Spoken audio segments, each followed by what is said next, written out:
Come on, boys.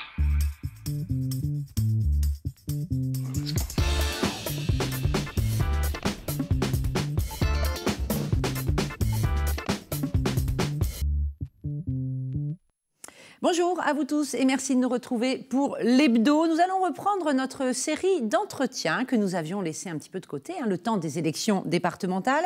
Et cette semaine, entretien avec une femme. Elle est sénatrice de Loire-Atlantique, elle a longtemps été adjointe à Jean-Marc Ayrault et puis elle a été longtemps aussi conseillère générale en Loire-Atlantique.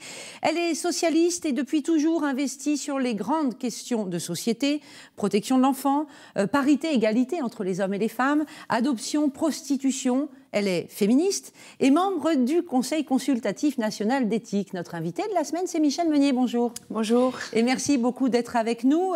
J'espère que la présentation était fidèle à ce que vous êtes. Je vais reprendre le mot féministe. J'ai dit, elle est féministe. Vous l'êtes réellement, Michèle Meunier, féministe? Oui, pour moi, ce n'est pas un gros mot. Je le revendique. Et ça veut dire quoi?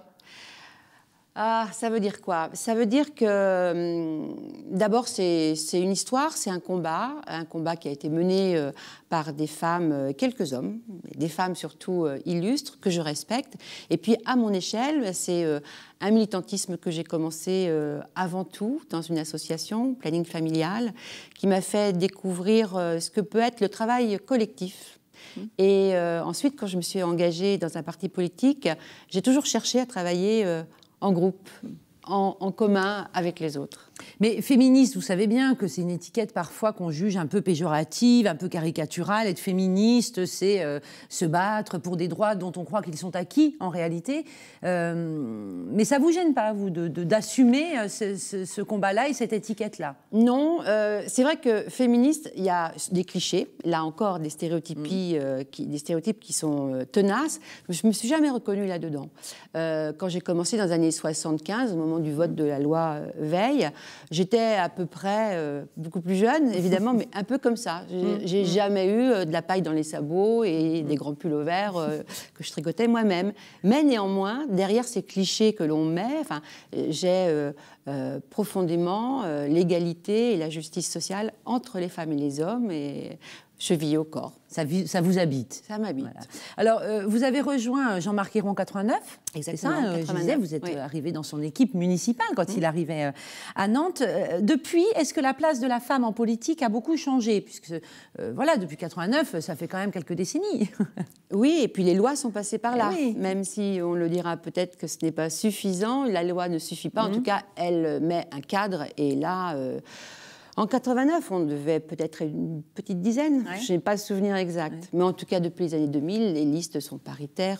Pour les municipales, pour en tout cas. Maintenant, pour les départementales aussi. Et je suis fière d'avoir voté ce nouveau mode de désignation pour les départements, dont on a entendu aussi beaucoup de choses dans les hémicycles sur les...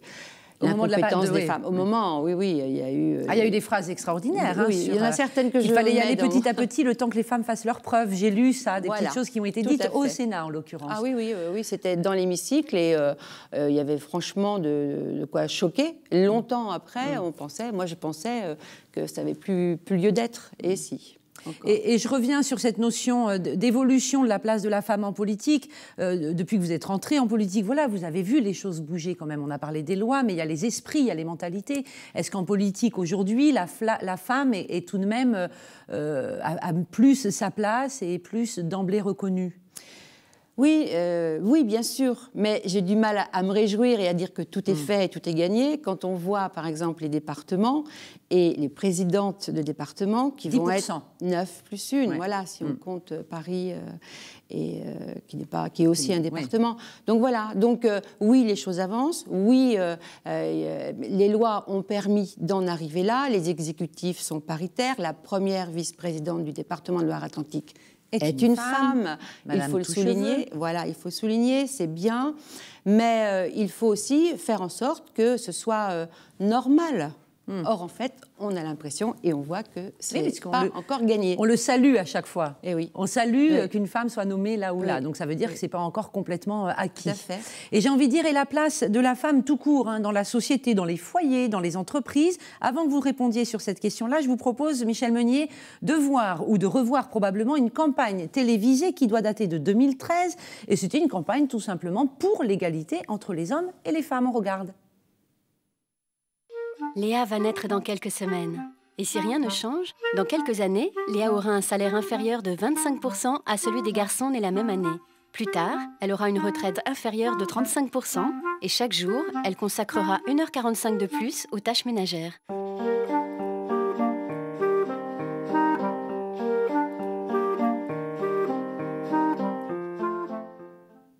Bon, ça remet les choses un petit peu au point. C'est une campagne nationale officielle. Oui, qui n'est pas si vieille. Je pense que c'est Nadja Vallaud-Belkacem qui est. C'est 2013, voilà. Donc, est-ce qu'on a là la réponse à ma question et la place des femmes de manière générale, c'est pas gagné. Hélas, oui, dans le travail, c'est dit, cette insupportable différence, elle est liée aussi à l'inégalité entre les femmes et les hommes. La maternité pèse, bien sûr, mais pas que. Les stéréotypies, le fameux plafond de verre, et puis les choses... Expliquons ce qu'est le plafond de verre, le fait que les femmes ont accès à des postes, mais à un moment donné, à un niveau de responsabilité, on ne les trouve plus. Voilà, on les trouve beaucoup dans l'exécutif, l'exécution des tâches à produire, bien sûr, un peu dans les chefs de service, etc., mais au niveau des grandes directions, là où il y a le pouvoir, on va dire, elles sont bien plus rares. Et ce plafond de verre, donc, il est mis par la société en elle-même, et les hommes évidemment, mais aussi parfois par les femmes elles-mêmes. Et c'est ce qu'on appelle l'autocensure, pratiquement, où on se dit qu'on n'aura pas le temps, on ne pourra pas, et les tâches, et l'éducation, et les enfants, etc. On a beaucoup de raisons pour douter de soi, parce qu'on nous l'a appris toute petite. Oui, il y a une chape de plomb qui est là et qu'il faut petit à petit fissurer. Est-ce que les lois suffisent à ça? Les lois sur la parité, par exemple, on les a évoquées rapidement, lors des élections, par exemple. Est-ce que ça suffit? Alors non, je pense que c'est utile, et heureusement qu'il y a eu ces grandes lois depuis 15 ans sur la parité, on en est là, mais ce n'est pas suffisant. Là encore la preuve des présidentes et des présidents de départements, et puis même dans certains exécutifs où bien sûr le nombre est là, mais sur quel poste et sur quelles compétences. Il ne faut pas non plus cantonner les femmes que dans des fonctions sociales ou sociétales ou la culture, la famille et les enfants. Voilà. Rarement au budget ou sur Voilà, pas suffisamment. En tout cas, c'est pas suffisant. Alors, vous êtes entré au Sénat en 2011, Michel Meunier. Sur les 348 sièges que compte le Sénat, vous m'arrêtez si je dis des bêtises, on ne compte que 87 sénatrices. C'est vraiment l'Assemblée masculine, le Sénat. En tout cas, c'est l'image que l'on en a. Même si ça progresse, la place des femmes y progresse, mais on a coutume de dire qu'au rythme où la parité progresse au Sénat, pour avoir une parité parfaite, il faudra encore une bonne cinquantaine d'années. Oh oui. C'est ça, hein? Cinquantaine, voire même plus. Ben, là encore, la loi est pourtant là, puisque là, sur les départements donc, qui ont le nombre d'habitants suffisant, sont des listes proportionnelles à partir de 3 qui doivent être paritaires. Moi, je suis aujourd'hui quand même la seule femme de Loire-Atlantique. Avant 2011, il y en avait 2 femmes. Et donc là, la loi a beau être, on ne fera, ou il faut faire, contre certaines stratégies masculines. À l'intérieur des partis. À l'intérieur des partis même. Y compris parfois, du vôtre. Pas en Loire-Atlantique, pas cette fois-ci, mais c'est vrai que ça a existé auparavant. Tous les partis sont concernés. Et donc là, c'est au détriment des femmes, puisque souvent encore, la deuxième est une femme. Alors peut-être qu'il faut changer aussi les règles du jeu, mais au bout du compte, être la seule femme sur 5 sénateurs, c'est pas normal. Non, c'est pas normal. Effectivement. Alors, pour autant, en juillet dernier, les sénateurs et sénatrices, avec les députés, ont adopté une loi sur la loi sur l'égalité réelle entre les hommes et les femmes. Oui. Voilà. Un exemple concret de ce que cette loi peut permettre? Alors, il y a 4 volets dans cette loi et il y a un volet qui concerne tout ce qui est organisation familiale ou éducation. Et il y a, par exemple, une mesure qui me paraît essentielle, c'est le recouvrement des pensions alimentaires. Et donc, depuis la loi d'août 2014, la Caisse d'allocation familiale a la possibilité, donc quand il y a séparation du couple parental et possibilité donc d'avoir une pension alimentaire quand il y a des enfants, hein, voilà. Donc il y a des moyens techniques pour la rendre automatique et mensuelle, parce qu'on sait que les femmes qui se retrouvent seules à élever leurs enfants, souvent les pensions alimentaires ne se paient pas régulièrement. Quand elles se paient, et là ça a 40%. Ça les met en grande fragilité. Et ça les met en grande fragilité, en précarité avec leur vie familiale, quoi. Alors, je disais en introduction également, Michel Meunier, que vous êtes membre du Comité consultatif national d'éthique, le CCNE, ce qui vous amène à travailler, à réfléchir collectivement sur des thèmes comme le don du sang, la fin de vie, la vie affective et sexuelle des personnes handicapées, le don d'organes. Bref, on est sur du lourd, on est sur du touchy, comme on dit maintenant, du sensible. Voilà. Comment vous vous sentez à l'intérieur de ce CCNE? Moi, je le prends comme vraiment une grande chance qui m'est venue, puisque c'est une nomination par Jean-Pierre Bel, qui était alors président du Sénat. Alors, je ne représente pas le Sénat, hein. J'ai été nommée par le Sénat. Et à l'intérieur... Au titre de personnalité. Voilà, comme il y a Monsieur Claes, qui est pour l'Assemblée nationale. Bon, c'est une grande chance parce que je suis entourée d'hommes et de femmes remarquables que jamais j'aurais côtoyé dans ma vie. Beaucoup du monde hospitalier, recherche universitaire, mais aussi des philosophes, Comte Sponville, Éric Worms, etc. Et les sujets qui sont abordés, moi j'y trouve ma place, parce que ce sont quand même des sujets qui touchent les hommes, les femmes. Au fil de leur vie, on va dire. Et quand on a étudié un texte et un avis sur les neurosciences, je me suis dit, qu'est-ce que neurosciences alors là Et en fin de compte, c'est ce qu'on appelle la médecine d'amélioration. Vouloir toujours être le plus beau, le plus performant, le moins vieux possible. Enfin bon, voilà. Et donc toutes ces techniques et ces améliorations qui fait qu'on est très loin du naturel. Et voilà. Et donc on trouve des petites prises dans la vie quotidienne. En tout cas, moi, j'interviens quand il le faut à ma façon sur mon expérience locale, sur ce que je suis, sur mon activité que j'ai pu faire à Nantes. Et c'est souvent complémentaire. En tout cas, je suis la différence. On va évoquer vos autres combats, hein, Michel Meunier. Vous portez, avec Muguette Dini, une proposition de loi relative à la protection de l'enfance. Muguette Dini, que l'on voit à l'écran, est une ancienne sénatrice du Rhône, UDI, donc centriste, centre-droit. Elle ne s'est pas représentée fin 2014, mais c'est avec elle que vous avez travaillé sur cette loi, donc relative à la protection de l'enfant. Où en est-on de cette loi? Donc elle sera étudiée, elle a été étudiée par le Sénat, elle doit aller à l'Assemblée nationale, c'est ça, hein, il y a les fameux allers-retours. Oui, tout à fait. Alors, évidemment, quand on parle de protection de l'enfance, en tout cas, on va revenir sur le contenu de la loi, mais évidemment, ça fait écho avec un drame qui s'est produit à Nantes récemment. C'était le 19 mars, un travailleur social, vous vous en souvenez tous, tué sur son lieu de travail lors d'une visite familiale protégée. À la suite de ce drame, les travailleurs sociaux se sont, dans un premier temps, mobilisés pour rendre hommage à la victime, aux victimes. Et puis ensuite, plus récemment, ils se sont à nouveau mobilisés. C'était un peu inédit. Ils étaient 3000 dans les rues de Nantes, défilant pour dire leurs difficultés quotidiennes dans leur travail et, entre autres, leur manque de moyens. Je vous propose, Michel Meunier, de revoir un reportage réalisé alors par Benoît Balti. Plus de moyens humains et financiers, voilà ce qu'ont réclamé les 3000 travailleurs sociaux qui ont manifesté aujourd'hui à Nantes. Le meurtre de leurs collègues il y a 2 semaines les a poussés à briser le silence. La violence, ils doivent y faire face au quotidien. Dans mon établissement, il y a 3 semaines, c'est une éducatrice qui a été strangulée 30 secondes au sol par un jeune reçu. La violence, ce n'est pas quelque chose de nouveau dans nos professions. Le grand changement de ces dernières années, c'est la baisse des moyens qui nous est donnée pour y faire face. Le personnel n'est pas remplacé lorsqu'il y a des arrêts, donc, ou alors avec des délais qui sont pas raisonnables. Les personnes accueillies, le public accueilli est en évolution. On a beaucoup plus de personnes qui dépendent de la psychiatrie. Après être parti de la place François II où a eu lieu le drame, le cortège a rejoint l'hôtel du département. Selon les manifestants, le conseil départemental, principal financeur de la profession, doit prendre conscience de leurs difficultés. En termes de moyens, le conseil général doit faire quelque chose pour permettre, aux salariés de ne pas venir la peur au ventre et de retrouver une certaine humanité dans sa relation éducative, de soins ou d'accompagnement. Suite à la manifestation, une délégation a été reçue par le président du conseil départemental.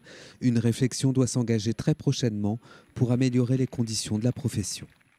Voilà, on est là au cœur de questions importantes et en lien évidemment avec la protection de l'enfance, puisque finalement l'accompagnement des familles, c'est en lien direct avec la protection des enfants, des plus petits. Ce que disent ces travailleurs sociaux sur leur difficulté à travailler, ça fait écho, vous connaissez bien ça, vous avez été conseillère générale pendant longtemps. Proche du terrain. Oui, je l'ai entendu aussi en tant que vice-présidente protection de l'enfance quand j'étais à cette place ces dernières années. Oui, c'est vrai. Mais d'un autre côté, aurons-nous un jour suffisamment les moyens de s'occuper de toutes les difficultés?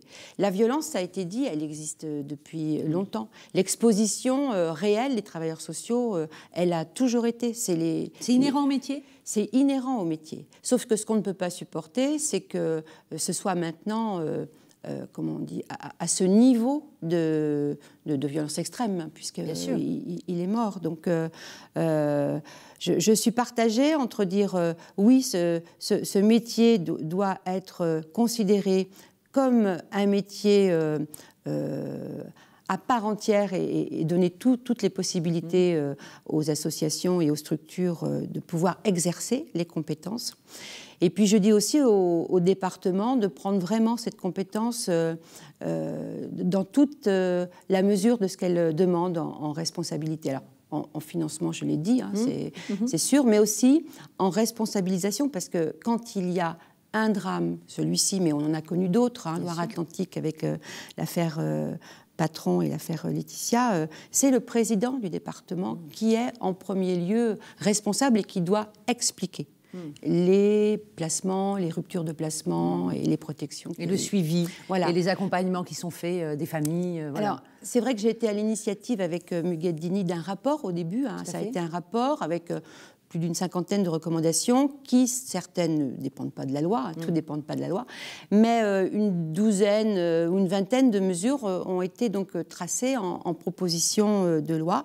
Muguette Dini, on l'a fait ensemble, mais sachant qu'elle ne serait plus sénatrice, donc m'a donc confié cette tâche que j'ai faite, donc qui a été votée au Sénat et qui va arriver au mois de mai à l'Assemblée nationale. Ah oui. Donc il y avait ces aspects de gouvernance, c'est-à-dire que comment est-ce qu'on s'occupe de ce sujet dont on ne parle que lorsqu'il y a des drames. C'est abstrait, la notion de gouvernance. Un des piliers, des axes de votre proposition de loi, c'est effectivement d'optimiser, on va dire, la gouvernance locale et nationale, de mieux articuler les choses. Mais ça, quand on dit ça, personne ne comprend rien. Qu'est-ce que ça veut dire concrètement? Moi, je pense qu'il faut redonner du sens national sur cette politique qui est responsabilisée au niveau des départements. C'est-à-dire qu'il faut un cap, il faut une ossature qui vienne du ministre, du gouvernement et de son ministre. Et concrètement, je n'ai de cesse de dire replaçons l'intérêt de l'enfant au milieu de cette politique. Parce que souvent, ou parfois, on l'oublie un peu, l'enfant. Et on va surtout regarder les conditions d'accueil de cet enfant avec soit une famille, soit un institut ou le lieu de son accueil parce que le père ou la mère habite là et il faut... Enfin voilà, on est dans des considérations parfois qui sont un peu éloignées de l'enfant et de ce dont il a besoin pour grandir. Qui peut être garant, au cas par cas, de l'intérêt de l'enfant ? Est-ce que tout se résume à un cadre qu'on fixerait à travers une loi? Ou est-ce que finalement, ce n'est pas de la dentelle qu'il faudrait faire, vraiment avoir les moyens d'étudier chaque cas différemment du cas précédent? Et c'est là où on remet toute l'importance de la politique du département avec ces travailleurs sociaux qui sont, eux, les fers de lance de cette mise en œuvre de cette politique, avec la justice, que je n'oublie pas, parce que même si les liens, il faut toujours les développer, il faut faire avec. Et on a vu là dans ce drame qu'on avait intérêt aussi à garder les liens dans les mesures que les juges peuvent mettre. Parce que une relation médiatisée, une visite médiatisée, comme ça a été le cas donc, dans le drame. Il faut protéger entre un père, voilà, son ex-conjointe et leur enfant. Et l'enfant, eh bien, il faut se poser la question, donc, est-ce bon pour l'enfant? Est-ce utile dans la relation? Enfin, voilà. Et donc, c'est pour ça que le social ne doit pas être déconnecté du juridique. Et la transition, vous me la donnez, c'est gentil, Michel Meunier, puisque Christiane Taubira, la garde des Sceaux, était en visite à Nantes hier, jeudi 9 avril. Donc, elle a rencontré l'équipe de l'association où s'est déroulé ce drame. Je propose de l'entendre sur sa réaction à ce qui s'est passé et sur une projection de ce qu'il faudrait en réalité. On écoute Christiane Taubira au micro de Benoît Balti. Nous apportons notre soutien, une attention, et bien entendu l'attention que j'ai manifestée ce matin m'a permis d'entendre les demandes, le mal-être sur la profession, la conscience des risques que contient cette profession, et puis des risques qui s'aggravent avec la détérioration de la situation économique et sociale dans le pays, puisque les familles précaires sont de plus en plus nombreuses, que des enfants vivent dans des milieux fragilisés, dans des milieux parfois en marge, dans des milieux où il y a de la violence à l'intérieur. Voilà, donc c'était une séquence très, très, très lourde, en même temps très émouvante. Voilà, ça fait écho, ce que déclare la ministre avec ce que vous nous avez dit, et on voit bien l'intérêt est commun. Et c'est vrai que sur le papier, on se dit, mais tout le monde est OK pour protéger les enfants. La preuve que non, parce que cette proposition de loi, donc, qui avait été à l'origine faite avec une sénatrice de l'UDI, a été vidée de son sens et de son contenu, enfin, pour une bonne partie, puisqu'il y a une dizaine d'articles de cette proposition de loi qui n'ont pas été votés au Sénat. Donc là, je le regrette, parce que c'est autant sur le rapport, tout le monde était unanime et élogieux, et au moment de voter, il y a eu des postures très politiques. Sur quoi, par exemple? Alors, bon, certains sénateurs sont aussi présidents de leur département, il y a encore du cumul, et donc là, c'est une question de moyens. Or, oui, je l'entends, il peut y avoir des moyens, mais ce n'est pas des moyens forcément supplémentaires dont il s'agit, mais des moyens d'organisation. Donc, même si on ne veut pas parler de gouvernance, il y a une façon de faire et de traiter le sujet, encore une fois, en mettant l'enfant au cœur, qui ne demande pas forcément des moyens, c'est une question de volonté et de méthode de travail. Mais vous dites, le Sénat, lors du vote, a voté cette proposition de loi, a vidé de son sens cette proposition de loi. Sur quoi concrètement? Qu'est-ce qui, dans les articles retirés, est-ce qu'il y en a un symbolique pour vous qui montre que voilà, on n'y est pas, quoi? Alors, il y en a sur l'autorité parentale, et je fais le lien, puisqu'on est quand même dans cette actualité dramatique à Nantes. Moi, je dis qu'un conjoint qui a été condamné pour délit ou, qui plus est, crime sur son conjoint dans le cadre de violences conjugales. C'était le cas. Le juge doit se poser la question de l'autorité parentale. En clair, puisque j'ai compris, je ne suis pas juriste, qu'on ne peut pas faire de systématisation. Moi, au début, je disais, on retire l'autorité parentale à un ex-conjoint violent, par exemple. Violent envers sa femme, par exemple, sa compagne. Voilà, donc il faut justifier. Et donc j'ai transformé et amélioré l'article en faisant que le juge motive le fait de laisser l'autorité parentale à un ex-conjoint violent. Parce que j'ai du mal à croire qu'on peut être un bon père ou une bonne mère si on est conjoint violent et maltraitant. Mais est-ce qu'on ne peut pas évoluer? Est-ce qu'on ne peut pas changer dans la vie? Est-ce qu'on ne peut pas finalement avoir un mauvais comportement et puis se soigner et revenir à une stabilité? Peut-être. Moi, je ne dis pas que cet adulte n'aura pas de droit de visite, par exemple, par rapport à cet enfant, mais pour encore s'en défaire de ce drame, cette petite fille de 4 ans qui a tout vu, qu'est-ce qu'elle devient? Qu'est-ce qu'elle va faire? Comment elle va grandir avec ça? Et je me dis qu'elle peut très bien se construire en sachant que son père a fait quelque chose d'extrême, en tuant quelqu'un, en voulant tuer, en ayant l'intention de tuer sa mère, mais qu'il n'a pas les droits sur elle, les droits que tout parent a concernant son épanouissement et son devenir dans la société. Est-ce que typiquement, là, on est sur des prises de position qui sont parfois considérées comme ultra, un peu radicales? Est-ce que c'est sur ce type de thème que vous vous dites, oui, dans la société, il y a encore des choses qui bloquent, il y a des freins, des tabous même, Longtemps en France, on a considéré qu'on ne devait pas séparer les enfants de leurs parents biologiques et qu'à tout prix, il fallait maintenir un lien. Et là, vous vous dites, il y a des cas où même l'autorité parentale, elle doit être juste retirée. Oui, c'est fort, moi je c'est fort tout de même comme position. Moi, je ne veux pas tomber dans les extrêmes du tout placement ou tout maintien absolu, mais ce que je veux, c'est qu'on toujours se pose la question de et l'enfant et de son intérêt dans l'enfant. Et hélas, il y a des affaires dramatiques où je ne suis pas sûre que... ou alors on y pense, mais au dernier moment.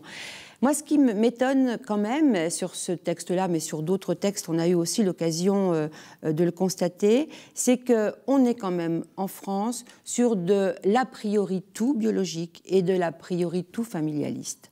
Et que une famille est forcément bonne et naturellement bonne. Eh bien, non, hélas... c'est pas forcément le cas. Alors, la ministre le dit... Et là, quand vous dites ça, ça fait écho aussi à votre autre combat dont on n'aura pas le temps de trop parler, mais en lien avec l'adoption. Vous avez eu de hautes responsabilités en matière d'adoption. Tout à fait. Et la ministre le dit, les conditions socio-économiques n'arrangent rien, mais il ne faut pas penser que c'est uniquement dans des familles précaires et concernées par la pauvreté pécuniaire que les violences et les risques sont là. Et que les enfants sont en danger. C'est dans tous les milieux. Dans tous les milieux. Alors, c'est pas forcément les mêmes traductions, quoique. Et donc là, il faut être extrêmement vigilant et encore toujours se poser la question. Je voudrais revenir sur une chose que vous avez dit tout à l'heure à propos de la protection de l'enfant. Vous avez dit souvent on en parle quand il y a un drame. Et le reste du temps, globalement, c'est vrai que ça n'occupe pas trop les médias. Vous n'avez pas tort du tout, selon moi, sur cet aspect-là des choses. Quand vous dites ça, on pense effectivement à des faits divers absolument dramatiques et sordides, hein, soyons clairs. Mais derrière, la protection de l'enfant, c'est tout le temps. Les services sociaux du département, les associations qui travaillent en partenariat avec les départements, elles sont là tout le temps et elles accompagnent, mais parfois, parfois il y a des cas qu'on ne détecte pas. C'est ça la réalité. Et c'est ça aussi la difficulté du métier. Qu'ont exprimé aussi les travailleurs sociaux à cette occasion, c'est que c'est tout le temps, c'est invisible et c'est un travail de fourmi. Faire en sorte qu'un enfant aille tous les jours à l'école, pour un éducateur ou pour un travailleur social, c'est parfois beaucoup de stratégies, de temps passé avec la famille, mais aussi avec l'environnement. Et là, il faut du temps, des moyens, donc. Oui, mais on revient quand même toujours des moyens. On est dans l'humain. Donc, ce sont des postes, tout simplement. Oui, mais des moyens humains, oui, tout à fait. D'accord. C'est moins spectaculaire parfois que des beaux aménagements, mais autoroutiers ou je ne sais quoi, mais c'est essentiel. On avance dans un autre combat qui est le vôtre, ou en tout cas un thème sur lequel vous vous investissez fort, c'est la prostitution et la protection des personnes prostituées. Je vais le présenter comme ça volontairement. Votre Assemblée, le Sénat, a dit non au projet de loi que l'Assemblée nationale avait adopté en décembre dernier, dont les médias ont pas mal parlé à travers quelques points précis. Entre autres, ce projet de loi prévoyait de mettre fin au délit de racolage qui avait été institué par le gouvernement de Nicolas Sarkozy. Et cette proposition de loi prévoyait également d'installer une pénalisation du client. Voilà, je résume en gros.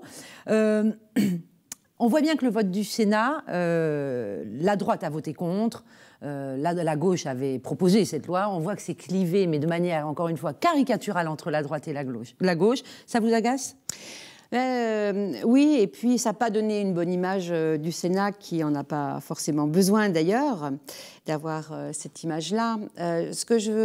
Moi, j'ai obtenu de mon parti qu'il y ait un cadre qui disait pas une voix contre, même si certains sénateurs et sénatrices se posaient la question sur le bien fondé de pénaliser le client, mais en tout cas, pas une voix contre, peut-être une abstention, mais en tout cas un vote favorable sur cette proposition de loi, qui est une proposition de loi qui est globale, qui est cohérente et qui va bien, comme vous le dites, dans la lignée de la position abolitionniste de la France. Donc on protège et on aide les personnes prostituées à se sortir de la prostitution, qui est maintenant de plus en plus dans les mains de réseaux mafieux. Mais on n'interdit pas. Mais la prostitution n'est pas interdite. Ça, c'est la position abolitionniste de la France. Voilà, excusez-moi Michel Meunier, mais on peut se dire, mais qu'est-ce que c'est hypocrite ? On dit on va aider ces personnes qui se prostituent ou qui sont prostituées de force, comme c'est souvent le cas tout de même, mais en même temps, la prostitution est légale en France. Elle est légale, mais on considère la personne prostituée comme une victime de cette organisation. Et non pas comme une délinquante. Et non pas comme une délinquante. C'est pour ça que le délit de racolage, il n'a pas lieu d'être dans ce texte. Et je pense qu'il sera ressorti. On va rappeler des délits de racolage. Alors, il y avait la notion de passif et racolage passif et racolage actif. Le fait d'être sur un trottoir ou un espace public. Voilà, c'est ça. Et ça, cette loi disait on enlève ce délit. Voilà, et donc c'était 2003, hein, la loi de sécurité intérieure qui avait fait que la personne prostituée était passible d'amende, comme si elle était responsable d'être là. On sait aujourd'hui, dans le type de prostitution qui est là, c'est une prostitution qui est subie. Qui n'est absolument pas... On est proche de l'esclavagisme. Tout à fait. Et donc l'abolition de l'esclavage, même si on sait qu'il y a des situations qui sont inadmissibles, qu'il y a des personnes qui peuvent utiliser le travail de d'autres personnes, elles sont pénalisées et elles sont criminalisées, ces personnes-là. Donc pour la prostitution, c'est un peu le même signal qui est donné. Et jusqu'à présent, on n'a jamais parlé d'un autre élément du système prostitutionnel qui est l'acheteur, le prostitueur, le client. Alors, parce que attention, je vous arrête parce que vous avez dit prostitueur. Ce n'est pas proxénète. Non. Mais en disant cela, vous considérez qu'à partir du moment où un client va accepter, demander une relation sexuelle tarifée, il provoque de la prostitution. Il l'encourage, il la crée, il la fabrique. Et oui, il la demande en tout cas, il la demande. Donc alors après, on peut se dire que c'est pas lui, le pauvre. Enfin moi j'ai entendu des choses incroyables dans l'hémicycle. Sauf que si on agit dès le départ, dans l'éducation, dès le plus jeune âge, sur le respect mutuel, garçon, fille, femme, homme, on en revient toujours un peu au même principe, les principes de reconnaissance et d'égalité entre les femmes et les hommes. Mais si on dit qu'une relation entre deux personnes, elle peut être consentie, discutée, mais sûrement pas tarifée, sûrement pas monnayée, on peut faire bouger les lignes. Et là, Et là, vous coupez court à cette idée qu'il existe des relations tarifées, consenties de part et d'autre. Moi, vous n'y croyez pas? Je n'y crois pas, parce que on a vu, j'ai rencontré des personnes qui se disent escort girl, qui font ça comme ça et qui arrêteront. D'abord, c'est très risqué pour elles-mêmes, puisque quand elles sont dans l'intimité d'une voiture, d'une chambre d'hôtel, elles sont en risque de n'importe quel... Elles sont seules. Et on sait qu'elles ont entre 60 et 120 fois plus de risques de mourir de faits violents que n'importe qui ici. Donc c'est pas n'importe quel acte qu'elles posent. Et puis elles vont vite être repérées. C'est absolument pas un lieu de liberté, la prostitution. Donc elles peuvent être... je dis elles, mais ça peut être aussi des hommes qui se livrent à des prostitutions qui se disent consenties. Moi, je leur donne rendez-vous dans quelques temps. Bien sûr qu'aujourd'hui, ils ne peuvent pas dire le contraire et elles veulent nier qu'elles sont exploitées ou contraintes parce qu'elles sont dans la situation. C'est très dur de se dire qu'on n'est rien et qu'on ne vaut rien. Je reviens sur la notion d'hypocrisie que je suggérais tout à l'heure. D'un côté, la loi dit la proposition de loi prévoit de pénaliser le client, mais sur quelque chose que la loi n'interdit pas. Est-ce que là, il n'y a pas... C'est compliqué à comprendre ça. On veut stigmatiser, pénaliser le client, lui mettre une amende, alors que la prostitution, encore une fois, est légale en France. Ce qu'il faut surtout, moi ce que je trouve intéressant dans cette proposition de loi, c'est de changer le regard sur les personnes prostituées. De ne pas considérer qu'elles le font parce qu'elles le veulent bien et qu'elles choisissent d'être là, etc. Et donc de permettre, d'une manière ou d'une autre, d'utiliser et de consommer. Moi je pense qu'il faut le mettre du côté de la violence qui est réelle et qui est faite, puisque ce sont des femmes qui sont formatées. C'est terrible quand on entend les survivantes. Elles s'appellent les survivantes. Elles sont conditionnées, elles sont parquées, elles sont tatouées même, parce qu'elles ont des pseudos sur des lieux qu'elles changent. Voilà, tout ça, c'est du trafic d'êtres humains. Et celui qui participe, il ne peut pas ne pas savoir. Il ne peut pas dire « je ne sais pas ». Voilà. Y compris la difficulté de sortir, même quand on ne parle pas de réseaux internationaux très liés à la géopolitique d'ailleurs, même en dehors de ces cas-là de prostitution, toutes les personnes prostituées le disent, c'est difficile juste de sortir. C'est pour ça que cette proposition de loi a un axe très important sur la sortie de la prostitution et le parcours d'insertion sociale et professionnelle de la personne prostituée pour réussir à s'en sortir.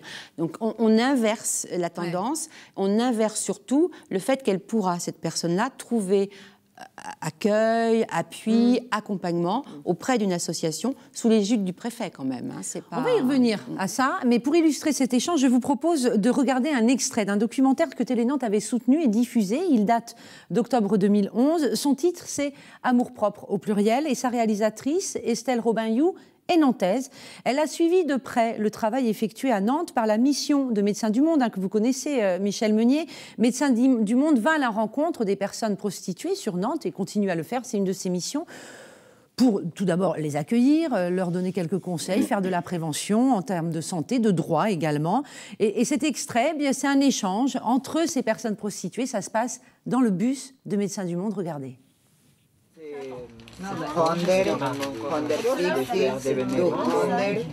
Yo misma, yo que le voy a dar al cliente que se ponga el preservativo. En fait, je sais pas cómo expliquer. Los clientes son terribles, yo no le doy que preservativo al cliente jamás.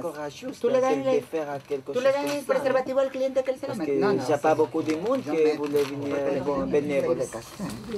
Oye, el gel, por esto, ¿qué opina? Qu'est-ce qui se passe souvent pour toi? ¿Tu empleas el gel? Non. Uno acheta en la farmacie. Oui, parce que c'est pas bien prendre. Ah, oui. Yo este gel para mí es, pero vamos, bendito, porque es como agua. Sí, tiene como agua, como que tuvieras agua, es fresco. Es otro gel, a mí no me gusta, quedas como babosa. Plus tu sais que este gel, normalement, les otros, cuando tú fais el amor, el otro gel se arresta. Sí, oye, es verdad, el otro se queda. A mí me gusta este es como natural. Mais chérie, pas pour ça, parce que quand tu fais l'amour... ¿Qué? Oui, je crois pas qu'on fait l'amour. Comment l'amour? Pour nous, c'est pas faire l'amour, ça, pour moi. Ah, el sexo, bueno, está bien. Pero bueno, los hombres entienden que es el amor. Sí, el amor comemos, porque nous donne de amor. Ah bon? Oui, je donne amor. No, yo doy amor. Ah, voilà. Bon, chacun son mot. Voilà, chacun son mot. Ay, ustedes saben que a veces los hombres aquí no vienen a buscar solamente el sexo. Moi, je dis que je cherche le sexuel. No. C'est tout. Los hombres son Moi, c'est pas No, porque no no es la única piel de nocturna. No vas a acordar, ¿sabes por qué? Porque eso fue hace tiempo, ¿te C'est acuerdas? quelqu'un que je choisis, quelqu'un qui me paye pas. Ça, c'est faire l'amour. Quelqu'un qui me paye, non.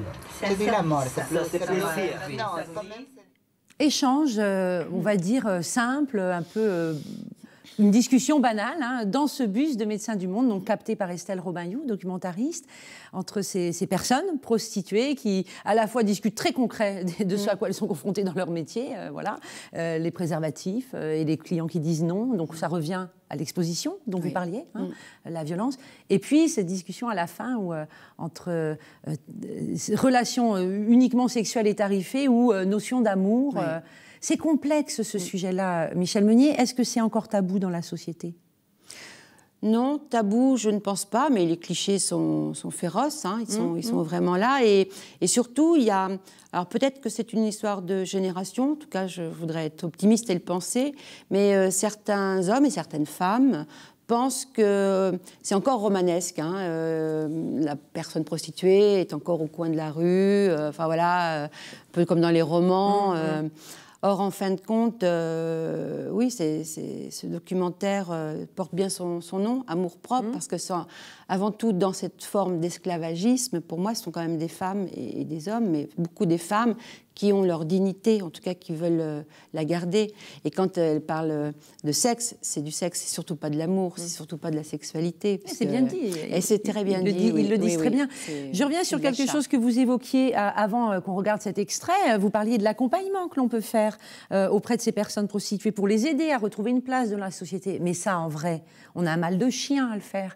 Là encore, parce que les associations n'ont pas suffisamment de moyens et puis qu'elles se heurtent aussi à une population de personnes prostituées qui parfois ont peur ou ne sont même plus parfois trop en mesure de faire un choix? Elles ont peur parce que donc elles sont dans des réseaux extrêmement dangereux, violents. Oui, pour les personnes étrangères, c'est clair. Voilà, c'est sûr. Et elles ont peur aussi parce qu'elles sont vues comme délinquantes ou en tout cas celles qui peuvent être punies encore, le fameux délit de racolage. Donc c'est vraiment inverser les procédures et les mesures surtout. Et puis c'est faire en sorte concrètement de leur donner la possibilité auprès d'associations de trouver ce que je disais tout à l'heure, accueil et accompagnement, avec en plus un fonds qui est dédié. Parce que dans cette proposition de loi, il y a de manière concrète donc la possibilité, lorsque les réseaux sont démantelés, et puis il ne se passe pas rien, parce qu'il y a quand même une 50aine de réseaux qui sont démantelés en France quand même. Mais donc, malheureusement qui se reconstituent ailleurs. Ah, ça c'est une hydre, on a l'impression que c'est sans fin. À plusieurs têtes, voilà, c'est sûr, parce que...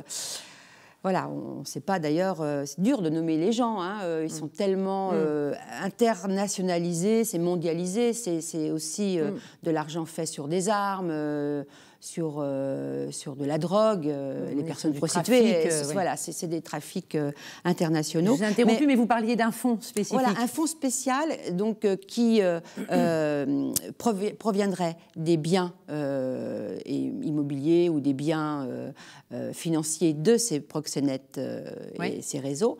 Et puis aussi, normalement, les amendes versées par ceux qui achètent et qui contribuent à la prostitution, donc les clients. Et donc cette fameuse contravention qui n'a pas été votée au Sénat permettra aussi d'abonder les fonds que le gouvernement abonde. C'est aux alentours 20 millions d'euros, cet objectif-là. Vous le savez bien, quand on dit on va pénaliser le client, certaines associations disent « Ouh là là, attention, ce qui va se passer, c'est que les personnes prostituées vont être encore plus isolées géographiquement. C'est-à-dire que clairement à Nantes, au lieu d'être, par exemple, route de Rennes, elles vont aller se poster à des endroits encore moins visibles, moins accessibles. Du coup, on les met encore plus en danger. Parce que, bien sûr, route de Rennes, les clients, s'ils sont verbalisés, ils ne vont plus s'arrêter. Donc le trafic va se déplacer. On a entendu beaucoup ces arguments de la part d'associations à caractère sanitaire et humanitaire. Comme Médecins du Monde. Voilà. Les féministes, assez peu. Il n'y a que le planning familial qui est très divisé sur le sujet, mais qui nationalement donc, a donné une ligne comme ça contre la pénalisation du client. Moi, j'en suis pas sûre, parce que c'est avant tout un marché. Et donc, si les personnes prostituées se mettent vraiment dans des endroits où il n'y aura pas les clients, ça ira pas. Les clients iront, vous savez bien. C'est comme vous l'avez dit, c'est un marché. Oui, ça saurait si la prostitution pouvait disparaître. Le client, c'est monsieur tout le monde. Le client, c'est monsieur tout le monde. Et je ne suis pas sûre il va prendre le risque de se faire épingler comme ça, d'avoir une contravention dans la boîte aux lettres. Il va falloir expliquer quand même pour qu'on paye.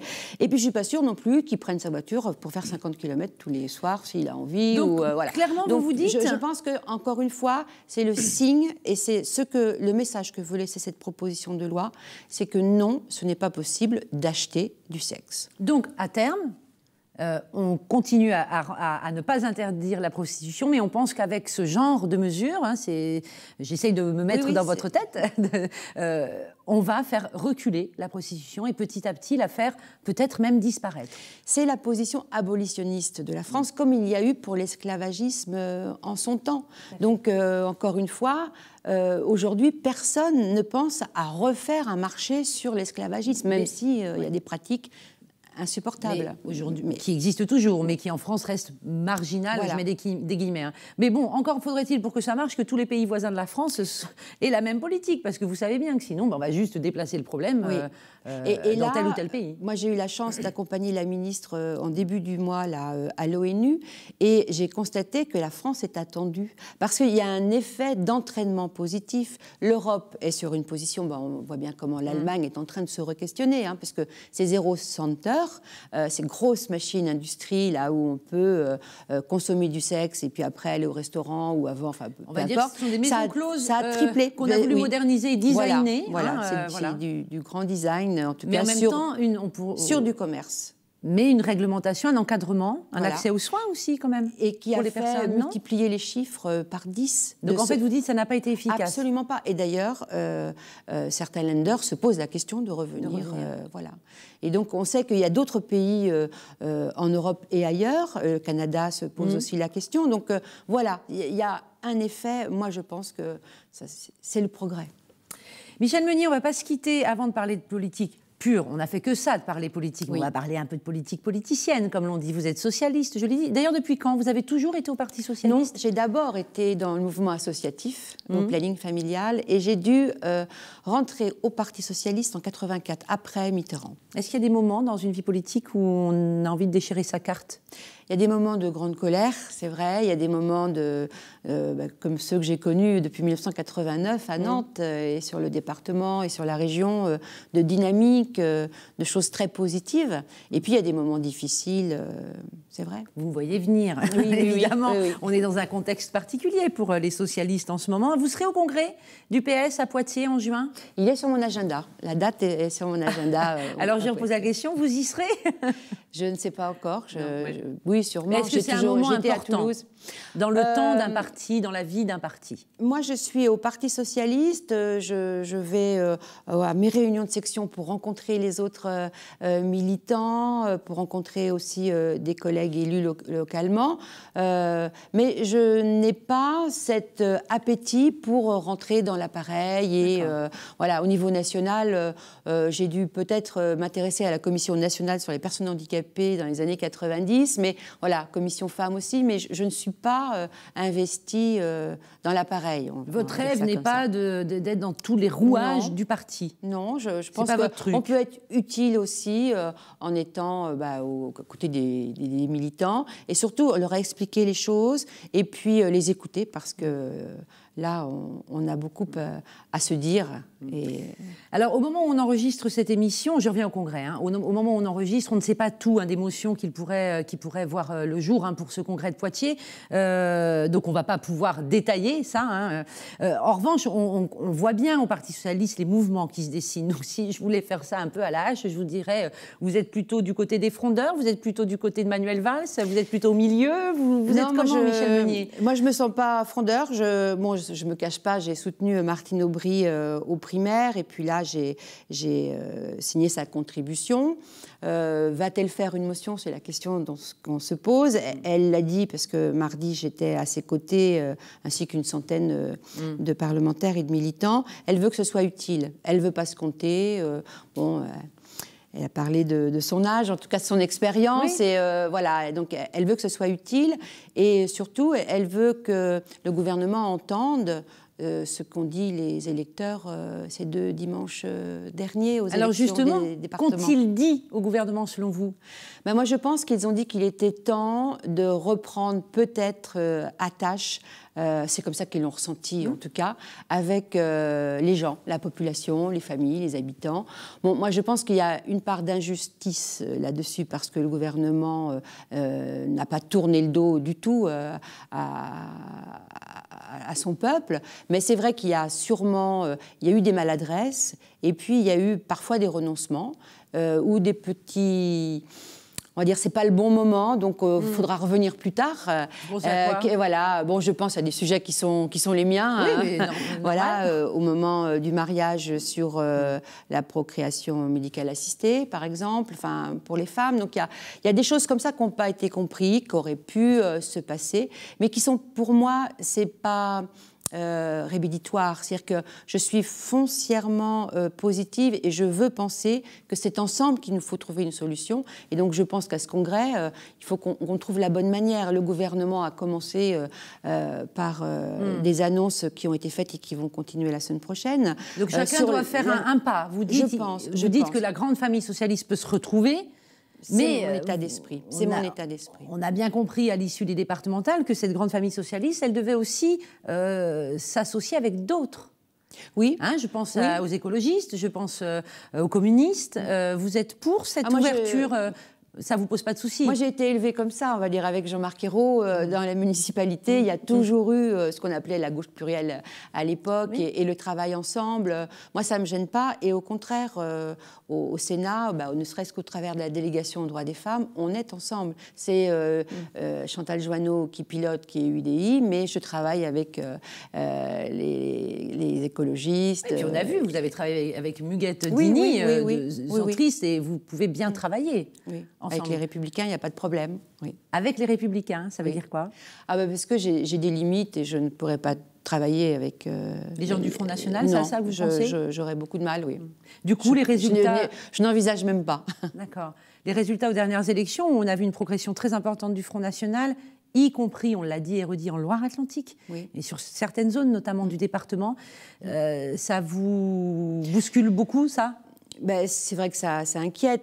Ce qui rassure, c'est de voir que dans les villes, quand même, Nantes, Saint-Nazaire, Saint-Herblain... Encore que Saint-Nazaire... oui, il y a eu des progressions.